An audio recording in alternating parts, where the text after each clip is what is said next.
Hey guys, welcome back to Ultimate S&S. So today I'm going to be discussing why is it that we prep here. So there's a lot of different reasons, grid down and all kinds of stuff. But the reason we actually prepare here, we spend most of the year preparing for hurricane season. The reason for that is every year we end up getting some sort of either a major tropical storm or a hurricane, and it seems to be getting worse every single year that goes by. And on top of the hurricanes, we get tornadoes and water spouts. For those who don't know what a water spout is, we're going to post up an image for you right here.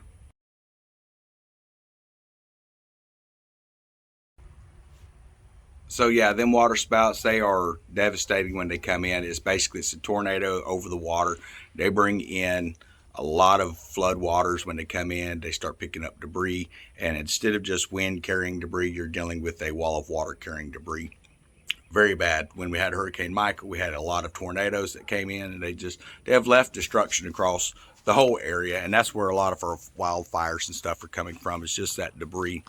But I think it's important that people realize that there's more to prepping than just getting some food ready. So out back here we have this solar grid,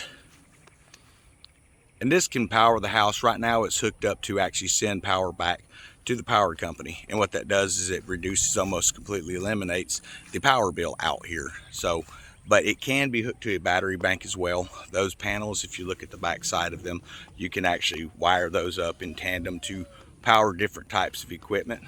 I just heard one of my roosters out here crowing. I'm not sure which one that was, but part of preparing as well is sustainability. As you can see, we've been busy out here taking care of the excess roosters that we have, and I've got for sure 2 in here, possibly 3 that still need to be dealt with, and then I've definitely got 1 that's rearing up still. So I'm going to be coming out here in the next day or 2 and finishing off, just leaving 1 rooster in here. We're going to keep the one that I've been calling Bart. We're going to keep him. He's an Americana. Very cool rooster. He's the black and white one with a tall comb. We're going to keep him for breeding and butcher out the rest of them. But the buff Orpingtons, I took out 2 of the roosters yesterday, and that's going to put meat back. So all that's been processed. It's been, I do not worry with plucking. What I do is I skin my chickens, and then I vacuum seal them for freezing, or I put them in a big pot of water with a little bit of sea salt, and I let them rest for 24 hours before I cook them. Which one is that? He just went off again, guys.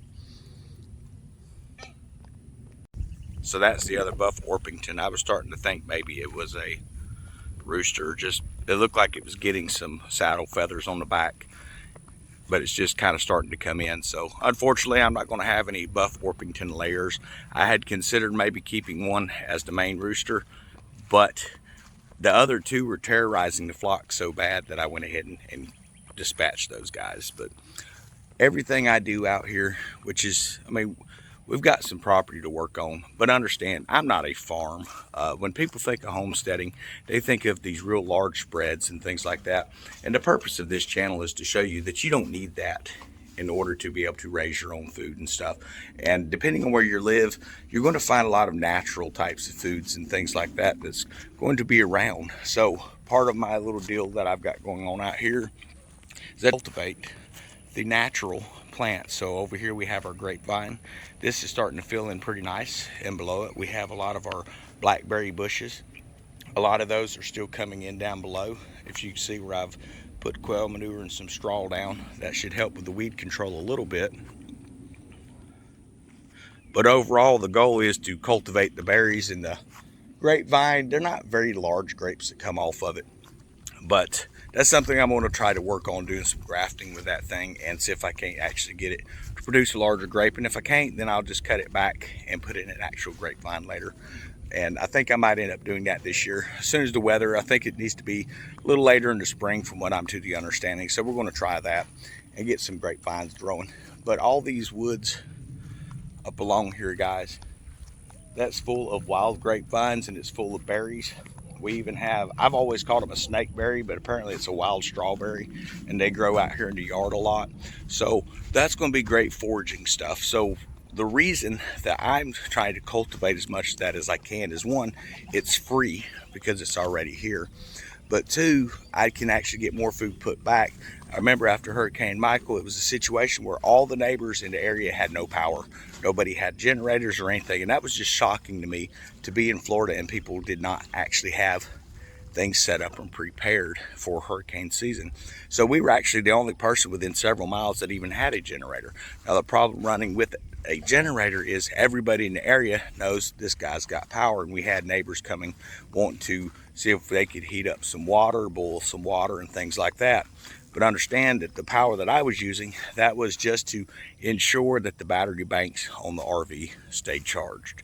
I do not just run the generator 24/7. You can if you want, but you have to learn to make things last. So that's what my ultimate goal was. And we were running about 3 weeks on a full tank of fuel that way, which worked out pretty nice.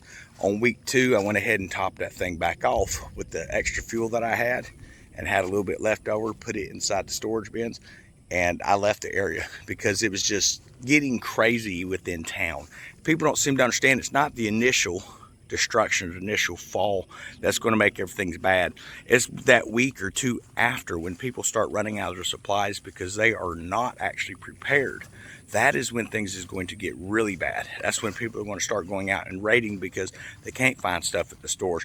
And there's going to be people at stores going and getting 2 or 3 buggies full of stuff, and like it was happening in Hurricane Michael, they're going to be running into people in the parking lot who want their stuff. They'll offer to pay for it or whatever. When they don't sell it, they'll just take it, and it's going to get really ugly whenever we actually have an economic collapse. People need to understand that when I'm talking about an economic collapse, I'm not just talking about money. I'm talking about the entire economy and the social structure, and people already do not know how to interact socially with each other. And a lot of that is because of social media. I think it's important that people kind of get back to the roots, start their own little gardens and things like that. And if you can, make plans to get out of the city or have a location to go to when that initial fall happens, because it's going to get ugly real quick. Within the first couple weeks, people's food's going to run out, and then the destruction is going to hit, and then people are going to start starving. And when you start running into starvation and things like that on a grand scale, you're going to start having a lot of disease, because it's not going to have the infrastructure to actually remove corpses and things like that. So there's going to be a lot of disease spreading around. So the further you can place yourself away from that, the better. If you can become sustainable, and you're not going to have the huge variety of foods that you could find in the store about 3 or 4 years ago, you're not finding them now in the store. You're seeing that the actual costs and the actual supply, the cost is going up, the supplies are going down, and the variety is almost non-existent in a lot of stores now. So I think it's important that people wake up a little bit. Why do we prep? Not just for end of world Armageddon stuff, but for natural disasters as well. And one thing I think everybody can agree on is the natural disasters around have gotten so intense. I mean, just recently, Texas and Alabama and Louisiana, and there's a lot of other states, too many to remember, they have been going through massive storms. There was 8 tornadoes in a 24-hour period that hit Texas here recently. That's insane. And it was within the same county boundary lines. 8 tornadoes, guys.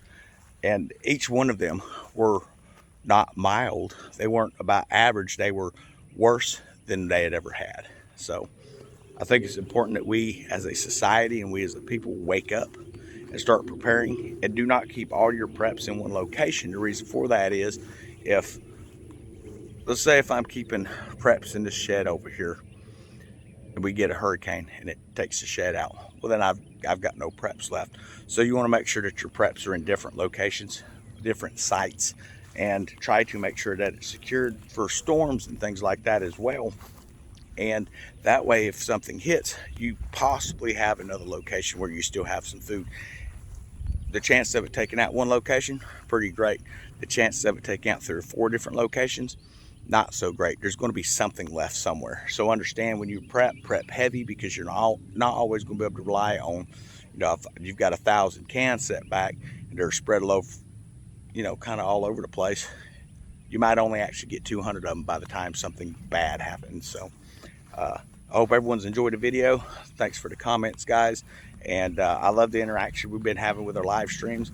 So we'll have our next live stream on Saturday morning, and that's going to be around 9:45ish, somewhere around in there. It typically depends on when I get out of the garden. I try to watch the time on that, but it's usually around 9:45, 10 o'clock in the morning. We have our Saturday brunch live stream. So I'll see everybody then. Until then, y'all have a great Friday.